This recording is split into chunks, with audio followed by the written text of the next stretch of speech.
आज का वचन।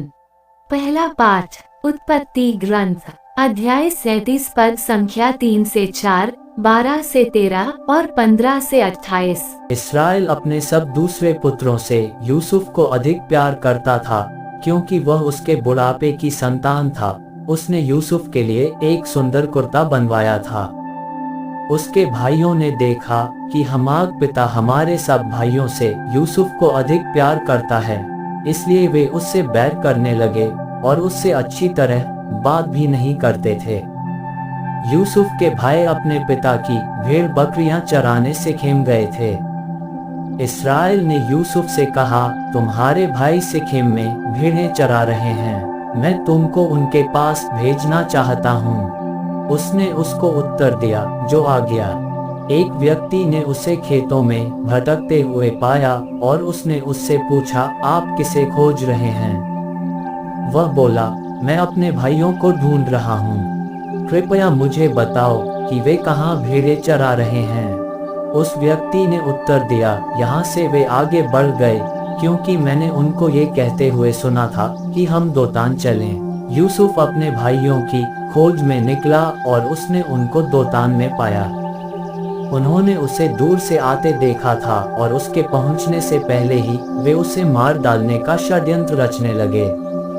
उन्होंने एक दूसरे से कहा, देखो वह स्वप्नदृष्टा आ रहा है, चलो हम उसे मारकर किसी कुएं में फेंक दे।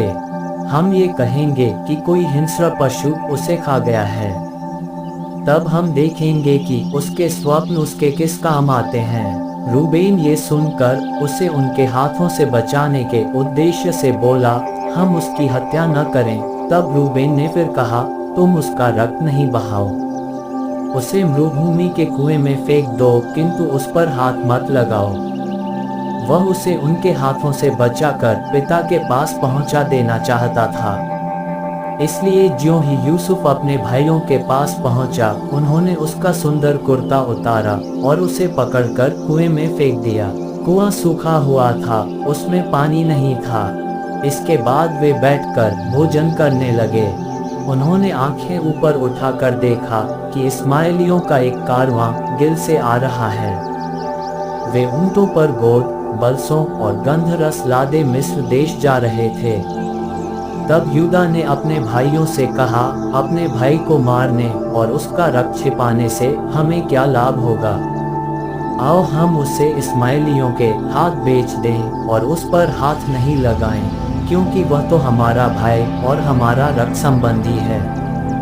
उसके भाइयों ने उसकी बात मान ली।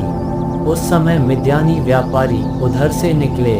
उन्होंने यूसुफ को कुएं से निकाला और उसे चांदी के 20 सिक्कों में इस्माइलियों के हाथ बेच दिया और वे यूसुफ को मिस्र देश ले गए। यह प्रभु की वाणी है।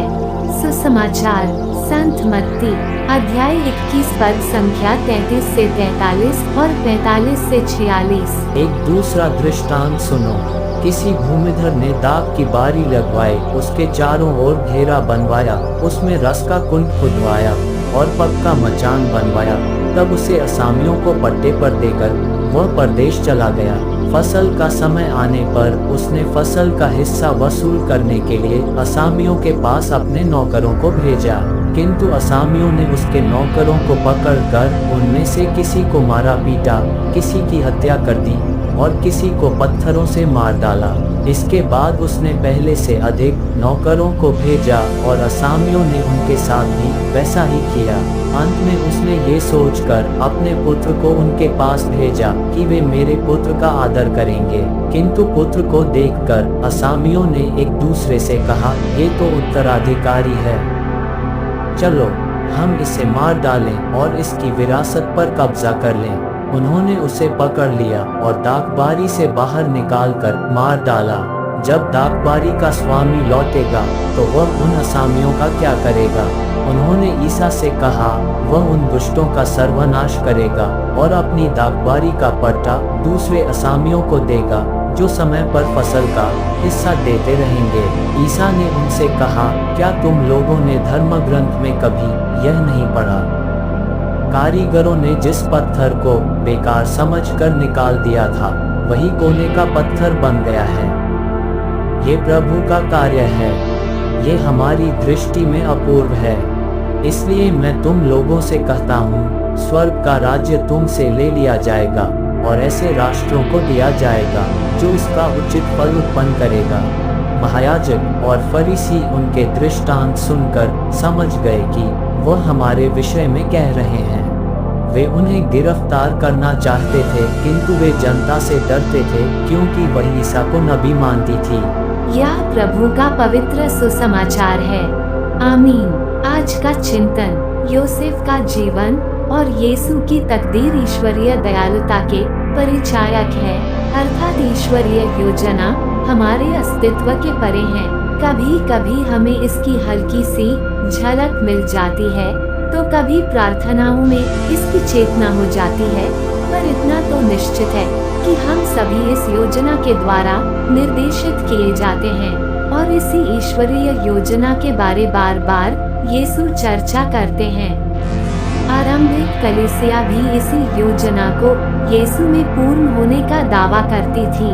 40 काल हमारे लिए उसी अंतरात्मा से जुड़ने का समय है। इसलिए खुदगर्जी को हमारी प्रार्थनाओं में जगह नहीं देना चाहिए।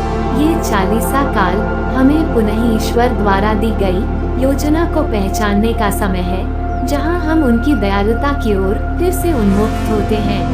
आमीन।